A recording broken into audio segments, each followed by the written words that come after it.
नाशिक कुंभमेळ्यावरून महायुतीमध्ये धुसफूस, भाजपकडून सिंहस्थासाठीचा 24,000 कोटींचा आराखडा, कुंभमेळ्याच्या कामांसंदर्भात मंत्री छगन भुजबळ आक्रमक, तर शिंदेंच्या नगरविकास खात्यानं सुद्धा मागवली कंत्राटांची माहिती. टाउन प्लॅनिंग बाबत मुख्यमंत्र्यांची भेट घेतली, राज ठाकरेंची माहिती. मुंबईतील वाहतूक कोंडीबाबत फडणवीसांशी चर्चा. टाउन प्लॅनिंग संदर्भात सरकारनं तज्ज्ञांशी चर्चा करावी, राज ठाकरे यांचं आवाहन. जैन समाज कबुतरावर बसून फिरतो का? कबुतरांच्या मुद्द्यावरून राज ठाकरेंचा हल्लाबोल. माणसांपेक्षा कबुतर महत्त्वाची आहेत का? राज ठाकरेंचा सवाल. बेस्ट पतपेढीची निवडणूक हा खूप छोटा विषय, राज ठाकरेंची प्रतिक्रिया. तर बेस्ट पतपेढीची निवडणूक गांभीर्यानं घेत नाही, संजय राऊत यांचं विधान.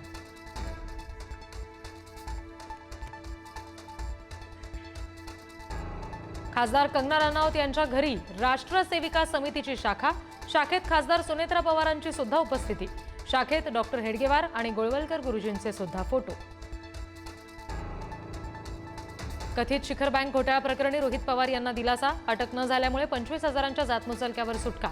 8 ऑक्टोबरला पुढची सुनावणी.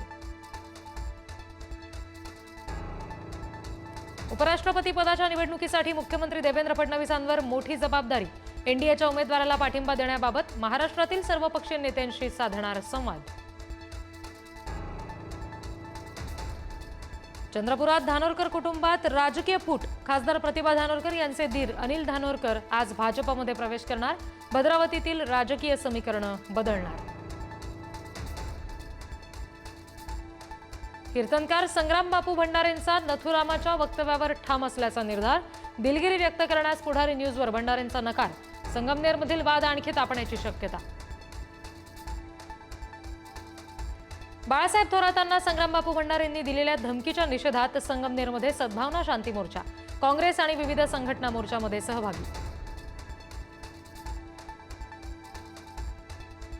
वसई नालासोपारा विरारच्या सखल भागात आज 6व्या दिवशी पाणी. महापालिकेच्या मुख्य कार्यालयासमोरच्या पाण्याचा सुद्धा निचरा नाही.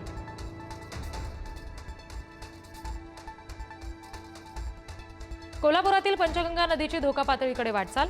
पंचगंगा नदीची पाणी पातळी 43 फुटांवर. कोल्हापूर गगनबावडा महामार्ग सुरू. सांगलीतील कृष्णा नदी 42 फुटांवर. धोका पातळीपासून कृष्णा नदी फक्त 3 फूट दूर. सांगलीतील अनेक भागात कृष्णेच्या पुराचं पाणी शिरलं. 150 कुटुंबांचं स्थलांतर.